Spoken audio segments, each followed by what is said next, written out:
Sejam muito bem-vindos à Semana do Investidor Sem Limites. E essa é só a primeira das 3 aulas que vamos ter ao longo desses dias. E hoje começamos uma nova jornada que vai transformar a forma como você enxerga os seus investimentos. Não importa se você está começando agora ou se já tem experiência, o conteúdo que eu preparei aqui vai te guiar por um caminho de proteção e crescimento do seu patrimônio de uma forma muito simples. E nessa primeira aula, a gente vai falar sobre a importância de investir no exterior para proteger seu patrimônio e ter acesso às melhores oportunidades de investimento do mundo. Então, eu quero te mostrar como sair dessa bolha do mercado brasileiro e te dar argumentos sólidos para entender os riscos de concentrar tudo ou a maior parte do seu patrimônio em um único país, especialmente um país emergente como o Brasil. Por isso, a gente vai explorar dados e fatos para que ao final dessa aula você tenha clareza sobre as vantagens de se expor a economias desenvolvidas e moedas fortes. Para começar, eu quero contar uma história para vocês. Esse aqui é Pedro. Ele tinha um ótimo trabalho em uma das maiores empresas do país.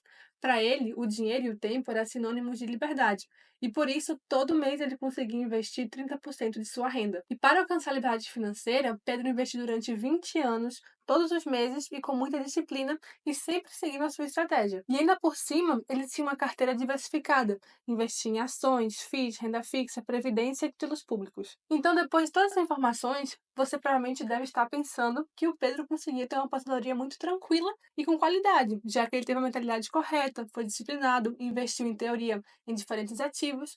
Porém, a verdade é que Pedro não teve um bom destino. Ele não conseguiu se aposentar porque, na verdade, Pedro era um venezuelano que fez isso durante os governos de Chávez e Maduro. E com a destruição econômica acontecendo no país, o patrimônio de Pedro, que estava apenas na Venezuela, se tornou praticamente inexistente. Apesar de investir em diferentes ativos, Pedro estava com todos os ovos na mesma cesta ao deixar todo o seu patrimônio em um país com alto risco. Então, mesmo que o Pedro tenha ficado milionário, a inflação na Venezuela foi tão grande que, para hoje ter o equivalente a US$ 1 americano, ele precisaria de mais de 3,5 milhões de bolívares venezuelanos. E a conclusão de tudo isso é que Pedro foi otimista demais com a trajetória do seu país e acabou sendo imprudente ao manter todo o seu patrimônio em um país emergente. E é importante lembrar que o Brasil também é um país emergente e com um risco político muito grande. Não estou dizendo que vamos virar a Venezuela, mas em cenários imprevisíveis não é bom depender da sorte. Por isso, uma das maneiras de se prevenir contra imprevistos é justamente investindo globalmente, principalmente em países desenvolvidos e com moedas mais fortes e com mais segurança. E se mesmo assim você ainda pensa que isso pode ser uma besteira, eu te garanto que muitos russos pensaram da mesma maneira antes de 1917, quando começou a Revolução Russa e marcou o início do que seria a União Soviética. Seguramente, muitos cubanos pensaram o mesmo antes da Revolução Cubana e, sem dúvida, muitos argentinos também tinham as mesmas ideias no começo do século XX. Para vocês terem uma ideia, nessa época, a Argentina tinha uma das economias mais ricas do mundo. E agora, depois de anos de destruição monetária e hiperinflação, a situação já é bem diferente. É por isso que, especialmente para nós brasileiros, investir no exterior é uma questão de sobrevivência. Porque se por acaso algo acontecer com o nosso país, que eu realmente espero que não aconteça, quem investe fora teria mais recursos para lidar com cenários ruins. E você pode estar pensando, mas seria correto comparar o Brasil com esses países? E a verdade é sim, somos um país emergente e em comparação com outros países no mundo, a nossa relevância é muito pequena. Existe um ranking internacional conhecido como Credit Rating, e ele avalia a capacidade dos países de honrar suas dívidas.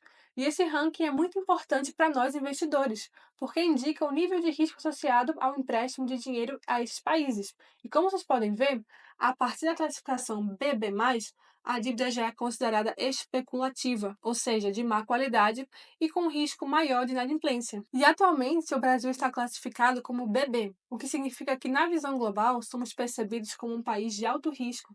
Percebam que países como Azerbaijão, Marrocos, Paraguai e Guatemala são vistos como mais seguros e com menos risco do que o Brasil. Se a gente for olhar para os primeiros colocados do ranking, encontramos países altamente seguros e desenvolvidos, como o caso da Austrália, Canadá, Alemanha e Estados Unidos. Agora, olhando para esse outro dado, nós também encontramos informações sobre o tamanho do PIB de vários países do mundo. Então, temos os maiores, que são a dos Estados Unidos e da China, depois temos países como a Alemanha e Japão, e o Brasil estaria nessa parte em laranja junto com a América Latina. Percebam que o nosso PIB representa apenas 2% do PIB global. Além disso, a gente também pode olhar para o tamanho dos mercados financeiros ao redor do mundo.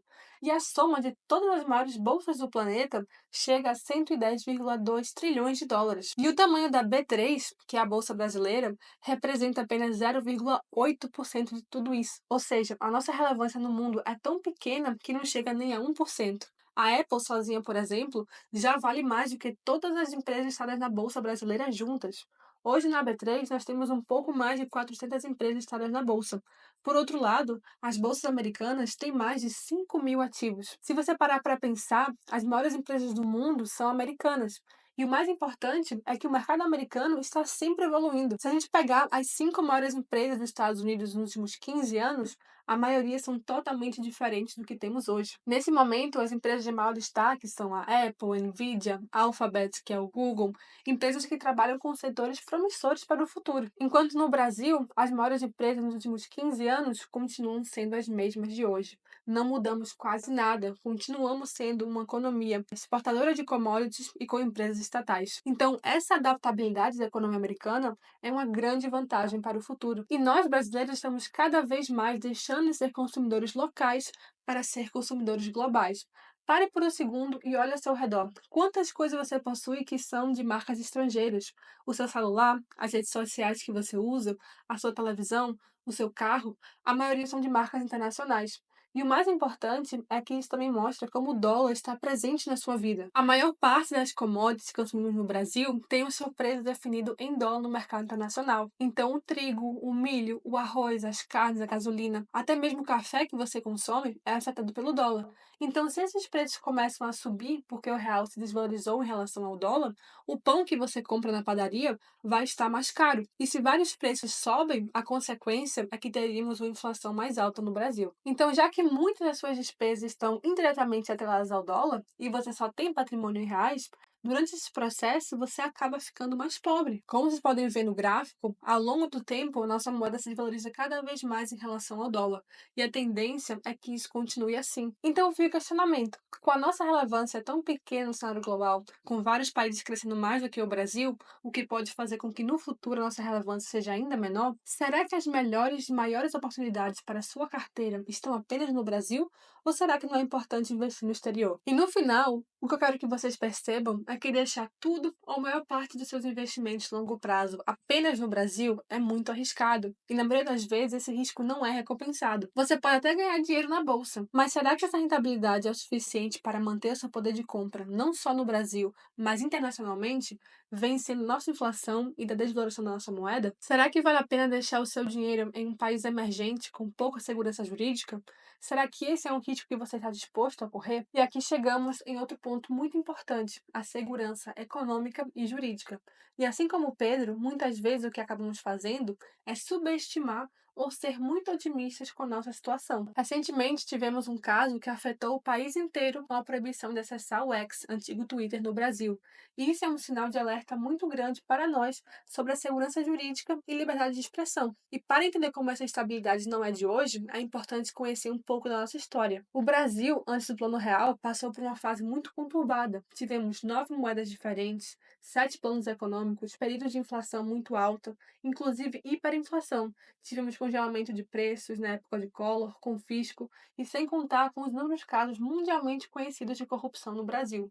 E tudo isso apenas reforça que o nosso ambiente de negócios ainda está longe de ser seguro e previsível. A situação na Argentina serve até como um alerta sobre os riscos que a falta de segurança jurídica pode representar. Há pouco tempo atrás, os argentinos sofriam com restrições severas no câmbio, limitando a quantidade de dólares que as pessoas poderiam adquirir, o que afeta diretamente a capacidade de proteger seus bens financeiros. E no Brasil, embora recentemente a gente não tenha chegado perto de extremos como esse, o risco de mudanças repentinas nas regras é sempre a preocupação. Infelizmente, com uma canetada, se pode mudar muitas coisas rapidamente no nosso país. Então, para proteger o seu patrimônio de todos esses riscos, investir no exterior te dá essa tranquilidade de saber que o seu dinheiro está verdadeiramente protegido. Porque imagina, a sua casa está no Brasil, o seu trabalho provavelmente também está no Brasil. Se pelo menos os seus investimentos estiverem fora, isso já é uma camada extra de proteção contra tudo que pode acontecer no país. Sem falar das oportunidades oportunidades que você pode encontrar ao investir no exterior. Como eu mencionei, as maiores empresas do mundo estão listadas em grandes bolsas, como a dos Estados Unidos. A Nvidia, por exemplo, que está tendo muito destaque atualmente, nos últimos 10 anos cresceu mais de 25.000% em dólares. Então, compare essa performance com alguma empresa brasileira nos últimos 10 anos. A Bolsa Americana é simplesmente uma máquina de fazer dinheiro, e esse gráfico aqui mostra o desempenho da Bolsa nos últimos 100 anos. Vejam que em vermelho são as maiores crises que a Bolsa enfrentou. Tivemos a crise de 29, conhecida como a Grande Depressão, onde a Bolsa caiu mais de 90%, a crise de 2008, a pandemia. E mesmo assim, o mercado continuou crescendo, porque a verdade é, o que é bom fica cada vez mais caro. Por outro lado, se a gente comparar com a bolsa brasileira, vemos que desde 2008 ela está praticamente lateralizada. Esse gráfico que vocês estão vendo mostra o desempenho da bolsa em dólares, e essa seria a análise correta, porque a bolsa cotada em reais não leva em consideração a desvalorização da nossa moeda frente ao dólar ao longo dos anos. Então, quando aquele influenciador fala que estamos nas máximas históricas, lembrem que não é bem assim. Em dólares, o cenário é bem diferente. E não para por aí. Em mercados envolvidos, como o dos Estados Unidos, as crises estão ficando cada vez mais curtas. Percebam nesse gráfico, ele mostra os períodos de bear market, que seriam os momentos onde os mercados estão caindo muito, ou seja, as crises, e ele também mostra os períodos de bull market, que seria justamente o contrário. Nesse cenário, os ativos estão se valorizando muito em um momento de expansão. E desde 1976 que as crises acontecem em períodos cada vez mais longos e elas duram cada vez menos. A última crise que tivemos durante a pandemia durou apenas 33 dias. E por outro lado, os períodos de expansão, onde os mercados estão crescendo, esses momentos duram cada vez mais. E tudo isso acontece por causa da resiliência e evolução da economia de países como os Estados Unidos, que possuem empresas de todo o mundo listadas na bolsa. E tem uma coisa muito interessante chamada viés do país de origem. E esse termo descreve a tendência natural que muitos investidores têm de concentrar a maior parte de seus investimentos em ações do próprio país, ao invés de diversificar globalmente. E embora essa ideia de investir no próprio país possa parecer mais segura e confortável, a verdade é que ela é apenas um reflexo de um conforto mental e não uma decisão financeira eficiente. Se a gente for pensar de maneira um pouco mais racional, é muito mais provável que você tenha mais familiaridade com empresas americanas, já que, como a gente viu, elas estão muito mais presentes no nosso dia a dia do que as empresas brasileiras. E esse gráfico que vocês estão vendo representa muito bem o viés do país de origem. Percebam que no Brasil, quase 100% dos investidores preferem investir quase exclusivamente no mercado doméstico, semelhante ao que acontece em países como Filipinas, Indonésia e inclusive a Rússia. Imagina aquele russo que investiu apenas no mercado interno. Quando a economia russa enfrentou graves problemas, esses investidores sofreram grandes perdas, justamente por não terem diversificado seus investimentos. E o mais interessante de tudo é que nos Estados Unidos, por exemplo, apesar de ter o maior e mais relevante mercado de ações do mundo, muitos americanos ainda investem cerca de 20% fora do país. Ou seja, eles ainda têm uma preocupação com isso. E nós, brasileiros, podemos aprender com essa mentalidade. Precisamos mover cada vez mais para o outro lado do gráfico, buscando diversificar nossos investimentos fora do país. Porque assim você se protege dos riscos locais e ainda pode aproveitar as inúmeras oportunidades que o mercado global tem de oferecer. E para finalizar essa aula, eu queria comentar com vocês sobre uma estratégia que muitos influenciadores divulgam nas redes sociais para te fazer continuar investindo no Brasil. E eles geralmente falam que o mercado americano, por exemplo, é eficiente, então é mais difícil encontrar boas oportunidades.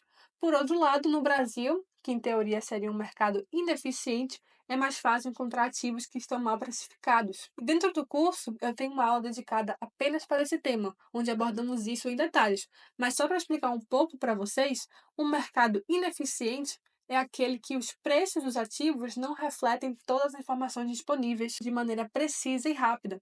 E essas distorções podem criar oportunidades para investidores mais atentos ou informados que conseguem identificar ativos subvalorizados e aproveitar essas diferenças para lucrar. Porém, essa é a teoria, e na prática o que acontece é bem diferente. Como vocês podem ver, essa imagem mostra que no Brasil, 91% dos fundos de gestão ativa, ou seja, fundos onde existem profissionais por trás escolhendo os melhores ativos, não conseguem superar a média do mercado brasileiro. Ou seja, literalmente, 91% dos profissionais de um período de 10 anos tiveram retornos abaixo do mercado.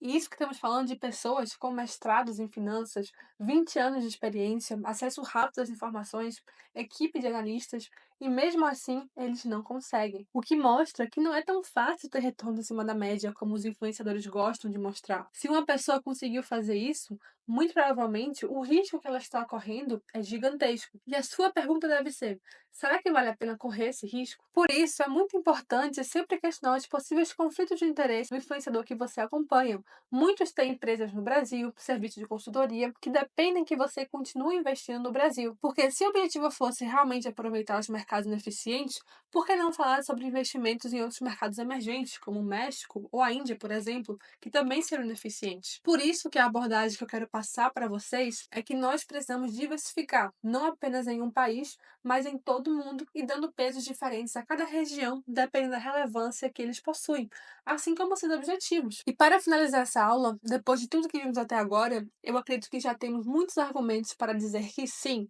vale a pena investir no exterior, e que em muitos casos não é uma questão de preferência, mas sim de sobrevivência. O mundo é muito maior do que o Brasil e existem inúmeras oportunidades lá fora para fazer seu patrimônio crescer em um ambiente muito mais próspero e seguro para que ele dure por gerações e te permita conquistar os seus maiores objetivos na vida. A pergunta que fica agora é: como fazer isso? Como investir de maneira eficiente no exterior? E é justamente isso que vamos ver na próxima aula. Então, marque no seu calendário o dia 20 de setembro e eu te vejo lá. Se tiverem qualquer dúvida sobre a aula de hoje, podem escrever aqui nos comentários que eu vou responder cada uma das mensagens.